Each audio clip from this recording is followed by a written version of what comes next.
എനിക്ക് ഈ ന്യൂസ് കേൾക്കുന്നൊരു അസുഖമുണ്ട്. അതിപ്പം വീട്ടിലാണേലും ജോലിക്ക് കാർ ഓടിച്ചുകൊണ്ട് പോവുകയാണേലും ഞാൻ ന്യൂസ് കേട്ടുകൊണ്ടിരിക്കും. പക്ഷേ ചില ദിവസങ്ങളിൽ കേൾക്കുന്ന ന്യൂസുകൾ എന്നെ ഭയങ്കരമായിട്ട് ബോധർ ചെയ്യും. അതുപോലത്തെ ഒരു ദിവസമായിരുന്നു ഇന്ന്. ഞാൻ സാധാരണ രാവിലെ കേൾക്കുന്ന ന്യൂസ് നമ്മുടെ മലയാള മനോരമയുടെ സ്പീഡ് ന്യൂസ് ഉണ്ടല്ലോ, അതായത് ഒരു 3-4 മിനിറ്റിൻ്റെ അകത്ത് ഇവരൊരു 10-20 ന്യൂസ് പെട്ടെന്ന് വായിച്ചു തീർക്കും. അപ്പം നമുക്ക് എല്ലാത്തിൻ്റെ ഒരു രത്നച്ചുരുക്കം കിട്ടും. പക്ഷേ ഇന്നിപ്പോൾ എന്താ, ഇന്ന് ചൊവ്വാഴ്ച 18-ാം തീയതി രാവിലെ അല്ലേ, ഇന്ന് രാവിലത്തെ ഒരു സ്പീഡ് ന്യൂസ് കേട്ടിട്ട് എൻ്റെ പൊന്നെ ഓൾ ഡേ പോക്കായിരുന്നു. അതിനകത്ത് പല ന്യൂസുകളുണ്ടെന്ന്, പക്ഷേ അത് 3 എടുത്ത് പറയാനുണ്ട്.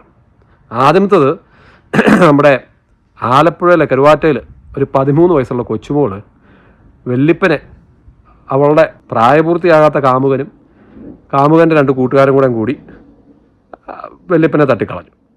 തട്ടിക്കളയാൻ കാരണങ്ങൾ പലതാണ് പറയുന്നത്. ഇപ്പോൾ പറയുന്നു എന്തോ വൈരാഗ്യം തീർത്തതാണ്. പിന്നെ പറയുന്നു അതായത് കൊച്ചുമോൾക്ക് 13 വയസ്സുള്ള കൊച്ചുമോൾക്ക് ഒരു ഐഫോൺ വേണമായിരുന്നു.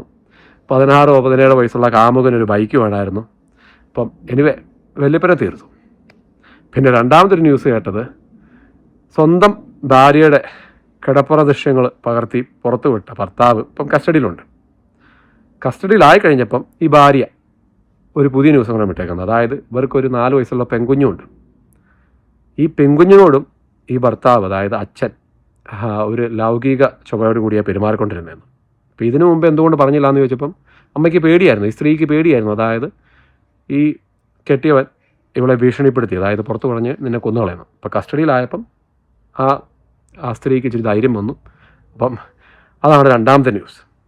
ഇനി വേറൊരു ന്യൂസ് കേട്ടത്, ഡൽഹിയിൽ ഇന്ന് ഒരു സ്യൂട്ട് കേസിൻ്റെ അകത്ത് ഒരു പെണ്ണിൻ്റെ മൃതദേഹം, എന്തോ ഗുജറാത്തിക്കാരിയാന്ന് തോന്നുന്നു. എനിവേ ഒരു പെൺകൊച്ചിൻ്റെ മൃതദേഹം ഒരു സ്യൂട്ട് കേസിൻ്റെ അകത്ത്. ആ ഒരൊറ്റ ബുള്ളറ്റിന് ഒരു 3-4 മിനിറ്റ് എന്ന് വന്ന ന്യൂസുകളിൽ എടുത്തു പറയേണ്ട 3 ഇത് കേട്ടപ്പോൾ ഇന്നത്തെ ദിവസം അങ്ങ് പോയി കിട്ടി. എനിക്ക് തോന്നുന്നു എൻ്റെ ഹാബിറ്റ്സുകൾ കുറച്ച് മാറേണ്ട സമയമായി. കാരണം എനിക്ക് തോന്നുന്നില്ല ക്രൈംസ് ഇനി ആയാലും കുറയാൻ പോകുന്നില്ല. ക്രൈംസും എല്ലാം കൂടി വരുവുള്ളൂ. അത് ഇന്നരായിന്നില്ല, എല്ലാവരായിട്ടും അതെ.